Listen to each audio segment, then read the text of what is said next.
something that really struck me as I was looking at this, which is the odd sense of restraint that the shield has, because that's not a word that you would put in a shield word cloud, right? You don't think of this as being a very restrained show. No. And particularly like in season 7, especially, the primary strength of this season is that it doesn't back down from any conflict outside of Tavon. And, like a lot of shows, for a variety of reasons, it's walk up to a lot of ledges and then find ways to scoot back from them, and this season is so great because it plays everything out to its just final apocalyptic fullest extent. And that's what brings me to Sons of Anarchy. Because I have spent so much time in quarantine lately, I actually don't say it. No, you did not. I watched the series finale of Sons of Anarchy. Oh my god! Just the finale. Okay, just the series finale. Okay, I was really scared for a purposes. second there. Okay. Now I know you guys both watched 7 full seasons of Sons of Anarchy. Yeah, I correct? did. Yeah. And I liked most of it too. And I know both you guys remembered the final, position fate of every main character from the Shield. Give or take a Danny or a Joy, but every member of Strike Team, you could tell me who died, who lived, who ended up where, and probably what season, what episode that happened. Right. Can any of you tell me what happens in the series finale of Sons of Anarchy? I know Jax gets smashed, by Chickless in the truck. Yeah, of course. That's in full Jesus crucifixion. Horrible Kurt Sutter song. The whole deal. I believe. Do you remember anything else he was doing in that finale? Who were his final enemies? Killing other people, right? Yes, I only remember on a killing Weller, spree. But yeah, I remember him killing a lot of folks. Okay. But he was still a good hero, of course. Didn't the Kim Coates character, doesn't he end up being with the Walton Goggins transsexual character that? Yes. People probably yes. In the final morose musical montage, he is crying in the lap of Venus Van Dam. Pretty good. Okay. Okay. So yes, Jax goes on a murder spree, right? You're right. Pierre Weller is one of them. You had me on there because I did not remember that. I thought that would have been resolved maybe a season or 2 earlier, but I just got jumbled up. I don't remember anyone else he kills. I just remember he kills a lot of people. There's some Irish guys. And sure. There's always some Irish guys. Were the ones who kidnapped Abel? Was it them? No. This is they were long dead. Long dead at that point. Dead. Okay. Yes. Yeah, okay. The ones who put 75 plot twists down the line. The ones who put the keg bomb in the clubhouse. Maybe I think it's maybe those guys. Oh wow. Maybe. Wow. Okay. I didn't go back and watch whole seasons. And the other guy is Harold Perrineau's replacement in the One-Niners as leader. That's the other big target at the end. Perrineau was on that? Okay. Yeah, I remember him. Harold Perrineau was in one of the seasons. Right. Yes. I believe. So the rest of the episode is him doing his goodbye tour. Right. Because he knows he's going to off himself doing all this stuff, right? Do you know who his big, emotional goodbyes are with in that? Everyone finale? He cared about was dead at that point, as far as I remember. Yeah. I know. No idea. Nope. Abel? I don't know. Me either. It's basically, Chibs, you were right. You mentioned Chibs. Yeah, he assumes the mantle of leadership of the Sons of Anarchy. I remember that. Okay, you remember more of this than I do. Okay. With Kim Coates as his vice president. All right. Okay. They're the only survivors from the original group from the beginning of the series. And other than that, it's Jimmy Smits's, stepfather character. Oh God, I forgot all about him. Wow. Okay. Oh, he was great though. I did love him on the show. He was a high point of the end of that run. I remember him being good. Yeah, he was great. About it. Andrea De Matteo is, mother of his child that he had sort of gotten back together with, I guess, at the end of the show. After Maggie Siff died, they kind of wrote her back in more.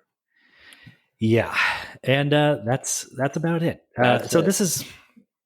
Sorry, everybody. This is what I'm talking about restraint and what the Shield. Because the cool thing about the Shield, the most important relationships, Vic and Shane, Vic and Aceveda, Vic and Ronnie at that point, because he's representing just the Strike Team as a concept. Mm-hmm. Those are all still in play in the series finale. Yeah. And Sons of Anarchy had gotten so out of control, had so little control over its own plot lines that by the time we get to the end of that, all of the most memorable conflicts and relationships of that show have already like been resolved. Yeah. Or, I mean, not even really memorable ways. Like, do you remember how Clay Morrow went out, or Bobby or Juice? Like, I just remember, Clay. I remember Clay and just thinking good. that they killed him off way too early. Like, that should have been finale type stuff. But you know, as well, for it was too early and too late. Yeah, well, too early and too late. You're right. Because they had done too much with him. They had pushed him out too far to the point where, like, well, now he's been like exiled from the club, and he's no longer as big of a threat as he was when he was actually in charge of things. And now Jax is in charge. So what is he doing? Like, now Clay is the underdog, and that doesn't work very well. But also, yeah, it's too early because it was like the end of the second to last season. So now we're going to do a whole other season with, like, what as the conflict? Who's the, it's too much. And that was a chronic problem, I feel like, that Sons of Anarchy had that the Shield does not. That would show it sprint out ahead of itself and escalate these plot lines and these conflicts like really wildly, and only to realize it pushed things too far and it wasn't ready to actually lose this character or this conflict.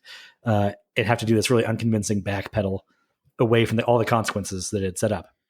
And then it would realize a season later that the character had like been ruined by this, and now they'd outlived their usefulness and their credibility, and they killed them off kind of suddenly or perfunctorily. And but the Shield, for all of its gonzo-ness, does not have this issue. It escalates really, in hindsight, the seasons escalate really almost cleanly. Is a weird, again, these are weird words to use, but exactly. I mean, with the exception of season 6, it's got some of those kind of pains we're talking about of, okay, we've hit the end game, but we now need to introduce some more conflict and more antagonists that are not going to have that much credibility behind them because they haven't been around for that long. But it's got its eye on the ball of the conflict within the strike team is ultimately what this is about. And in a way, and sort of with Aceveda. And again, by contrast, the Shield had lost, but by its series finale, had killed off one series regular. I think I'd mentioned that previously before the series finale. Another thing, in looking up some things on Sons of Anarchy, I saw on the wiki fandom page or whatever, they have kill counts. Oh, do you know how many people Vic killed in the course of the Shield? It's very low. Not many. Not many at all. Very low. Not directly killed, right? We're talking directly killed. Yeah. He's got a lot of deaths on his hands. Yeah. Under 10, maybe under 5.